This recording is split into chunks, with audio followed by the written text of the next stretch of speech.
नमस्कार, मैं हूं आपके साथ विशाल कालरा। देश में कोरोना से हाहाकार मचा हुआ है। पिछले 24 घंटे में 3,86,000 से ज्यादा नए केस सामने आए हैं। 3,498 मरीजों की जान चली गई। कोरोना पर सुप्रीम कोर्ट में सुनवाई भी हुई। प्रधानमंत्री ने मंत्रिपरिषद की भी बैठक की। लेकिन सवाल यह है कि जमीन पर स्थिति है क्या? क्या लोगों को अस्पताल में बेड मिल रहे हैं? क्या लोगों को ऑक्सीजन मिल रही है? क्या वैक्सीनेशन सेंटर पर वैक्सीन लगाई जा रही है? देश में कोरोना पर सच्चाई क्या है? देश के अलग अलग हिस्सों से ग्राउंड रिपोर्ट देखिए और हालात का अंदाजा आपको खुद लग जाएगा। देखिए, दिल्ली के एलएनजेपी अस्पताल के बाहर इस वक्त मैं मौजूद हूँ। लगातार दिल्ली में केसेस का आंकड़ा बढ़ रहा है और केसेस के आंकड़े के साथ बढ़ रहा है डराने वाली मौतों का आंकड़ा। इस वक्त भी अगर आप देखेंगे तो ये एम्बुलेंसेज जो है यहाँ पर वेट कर रही हैं। इसमें पेशेंट्स मौजूद हैं जिनका ऑक्सीजन लेवल बहुत कम है। हालांकि बेड्स यहाँ पर फुल हो चुके हैं। एलएनजेपी अस्पताल सबसे बड़ा अस्पताल है दिल्ली का, जो कि कोविड डेडिकेटेड हॉस्पिटल है। 1500 बेड्स यहाँ पर कोविड पेशेंट्स के लिए बनाए गए थे, मगर उसके बाद भी यहाँ पर फिलहाल जो बेड्स अवेलेबल हैं उसकी संख्या है 0। फिर भी लोग उम्मीद के साथ यहाँ पर सुबह से इंतजार कर रहे हैं कि कुछ भी करके उनके परिजनों को यहाँ पर जो है एडमिट कर लिया जाए, किसी तरह से उनकी जान बचा ली जाए। इस वक्त मेरे साथ कुछ लोग मौजूद हैं जिनसे मैं आपकी बात करा देती हूँ। क्या तकलीफें हैं, क्या परेशानियाँ हैं, वो मैं जान लेती हूँ। सर, क्या नाम है आपका? मेरा उमेश नाम है। हमारे 4 पेशेंट अंदर भर्ती हैं, 2 एक्सपायर कर गए हैं। अगर मैं आपका रिश्तेदार हूँ, आप मुझे अंदर एडमिट कराओ, आपको 7 दिन की गारंटी देती हूँ। अगर आप मेरे बारे में पूछ के कुछ दिखा दो तो अंदर जेल में बंद कर देते हैं पेशेंट को। सर, क्या हालात है? अभी जो 2 पेशेंट्स बचे उनकी क्या हालत है? वो भी लास्ट स्टेज पे। अच्छा, जब आप एडमिट कराने आए थे तो कितनी मुश्किलों से यहाँ पे सुबह 11 बजे मैंने इमरजेंसी में उनको लिया। 7 बजे मुझे शाम को ऊपर बेड मिला जाके। 7 बजे, 8:30 बजे मैं घर गया। 10 बजे मुझे फ़ोन आ गया, हमारे पास कंबल नहीं है, चादर नहीं है, ये नहीं है, वो नहीं है। 12:30 बजे घर से रात को निकला, दोबारा उनको रात को बेड, चादर, कंबल देने आया। ज़ीरो है। सरकार अपनी तरफ से बहुत कुछ कर रही है, लेकिन यहाँ का स्टाफ 0 है। देखिए, बिल्कुल लोगों को इस वक्त काफ़ी बुरी सिचुएशन है इस वक्त यहाँ। लोगों से मैं और बात करा देती हूँ। आपकी बताइए। मैं 3 दिन से आ रही हूँ, मेरे पेशेंट नहीं लिया जा रहा अंदर, जो कि बेड है। हमने खुद देखा है, मैंने बेड है वहाँ पे, उसमें लेबल भी आ रहा है कि बेड इतने। कहाँ है आपके पेशेंट अभी? ये अच्छा, क्या अभी स्थिति है? क्या ऑक्सीजन लेवल है? ऑक्सीजन लेवल जो 35 हो रखी है। इसी कंडीशन में बस आने जाने में। अभी एम्बुलेंस में ऑक्सीजन अवेलेबल है? हाँ है, अवेलेबल है। यहाँ पे भर्ती नहीं किया जा रहा है? नहीं, बस कहते बेड नहीं है, बस यही खबर मिलती है, बेड नहीं है। देखिए, निश्चित तौर पर लोगों को परेशानियां काफ़ी हैं। इस एम्बुलेंस में भी अगर इस वक्त आप देखेंगे तो पेशेंट हैं। बताया जा रहा है उनका जो ऑक्सीजन लेवल है वो इस वक्त 35 है। बहुत बुरे हालात इस वक्त दिल्ली में है। लगातार केसेस का आंकड़ा बढ़ रहा है। कल भी 24,000 से ज़्यादा केसेस दिल्ली में जो है वो आए थे। मौतों का आंकड़ा भी लगातार डराने वाला बना हुआ है। ऐसे में अपना ध्यान रखें, जब तक बेहद ज़रूरी ना हो घर से ना निकलें। घर से निकलें तो सोशल डिस्टेंसिंग का पालन करें, मास्क लगाएं और अपना ख्याल रखें। पृथु कीर्ति सिंह, जी मीडिया, दिल्ली। पटना के ऑक्सीजन रिफिल प्लांट के सामने इस तरीके से ऑक्सीजन सिलेंडर की कतारें लगी हुई हैं जो रुकने का नाम नहीं ले रही हैं। लेकिन अब जो है स्थिति बदल गई है, क्योंकि ऑक्सीजन रिफिलिंग प्लांट में प्लांट वालों ने एक पर्ची साट दी है कि यहाँ से अब रिफिलिंग नहीं किया जाएगा। आप दूसरे गैस एजेंसी के पास जाएं, वहाँ से गैस रिफिलिंग करें।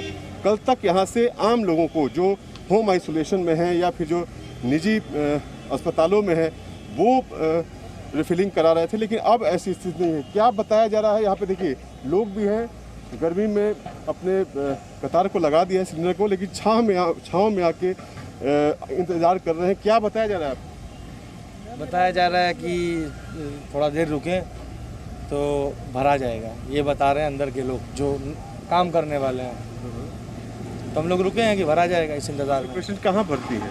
होम क्वारंटाइन है। मेरा छोटा भाई है, उसका ऑक्सीजन लेवल कम है और कोविड पॉजिटिव है वो। यहाँ पे दूसरी जगह पे दिया गया है कि दूसरे गैस सिलेंडर प्लांट पे इशू क्या है कि दूसरा गैस प्लांट में भी मुझे पता नहीं वो कहाँ पर है। वो फिल आधा करते हैं।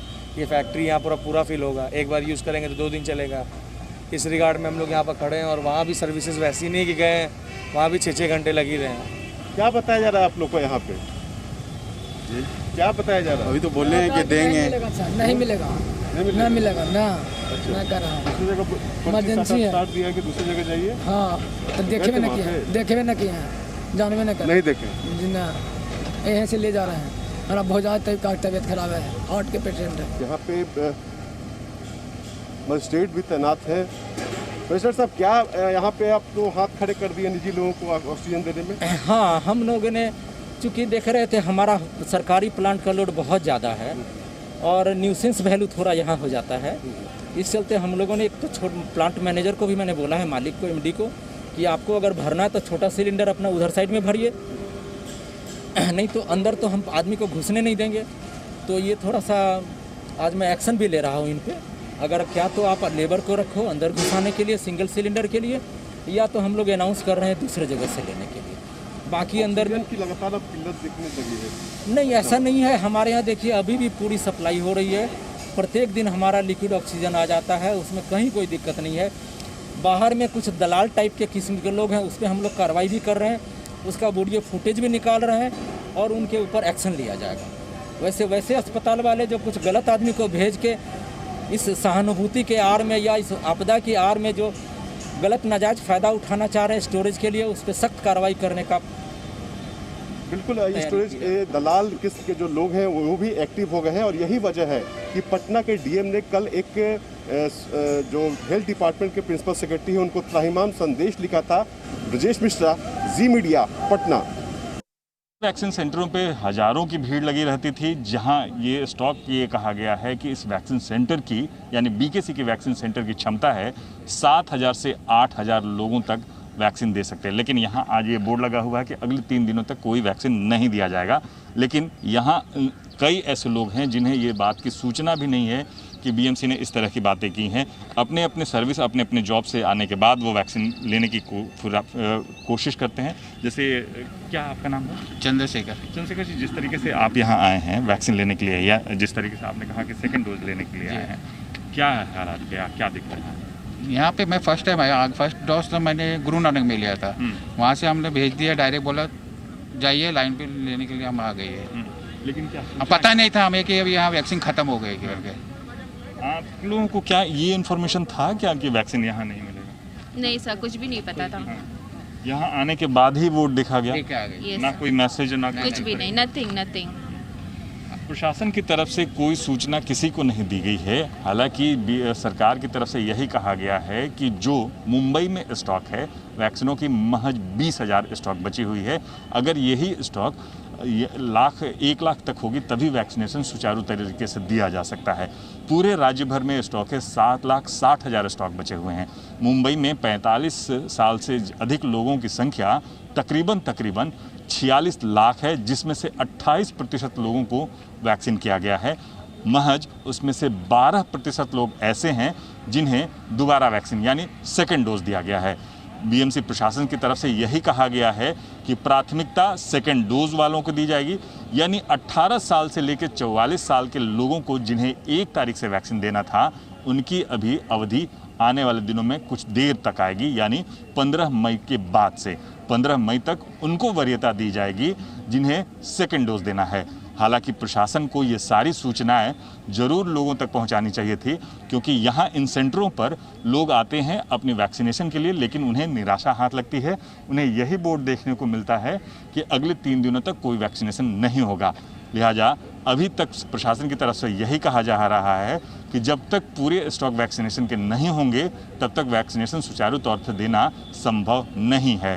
कैमरामैन सनी पासवान के साथ राजीव रंजन सिंह, जी मीडिया, मुंबई।